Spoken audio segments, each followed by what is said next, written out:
바우등호 현주 기자, 세상소리 1번지 시사, 세상소리 뉴스 등호 보이스 오브 월드, 정광훈 목사가 10여 명 이상 공천을 요구했다는 황교안 전 대표 폭로가 나온 이후 그가 국민의힘에 관여한 흔적과 그 규모가 차츰 드러나고 있다.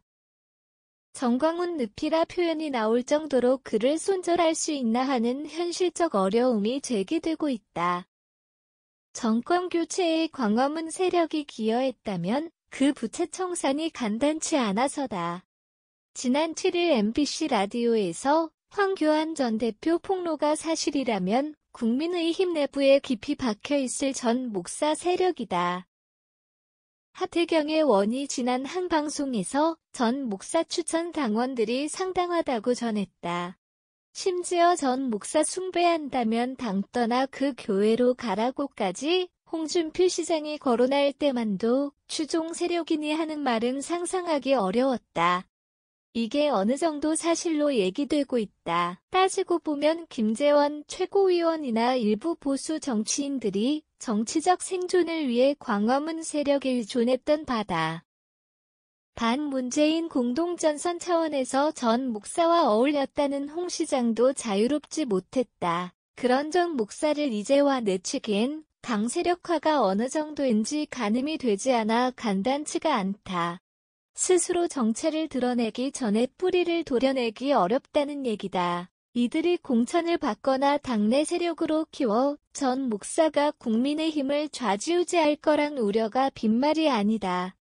지난 김기현 대표를 당원 100% 투표로 선출했던 터다.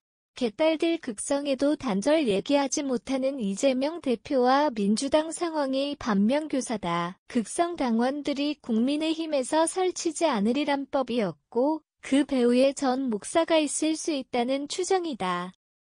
진심으로 이를 우려해서인지 몰라도 그구냐 전 목사 단절이냐 분명한 입장을 밝혀달라는 민주당 요구엔 개나 고동이나 같은 처지라는 비난이 깔려있다.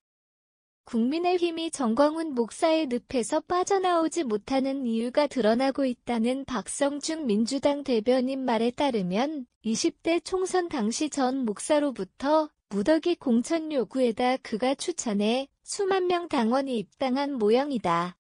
우파 진영 천하통일 이사야 같은 선지자 홍준표 탄핵 전놈들 공천 주지마 등 얘기가 단순하지 않는 이유에는 바로 그의 당내 정치 세력화가 만만치 않다는 의미라고 한다.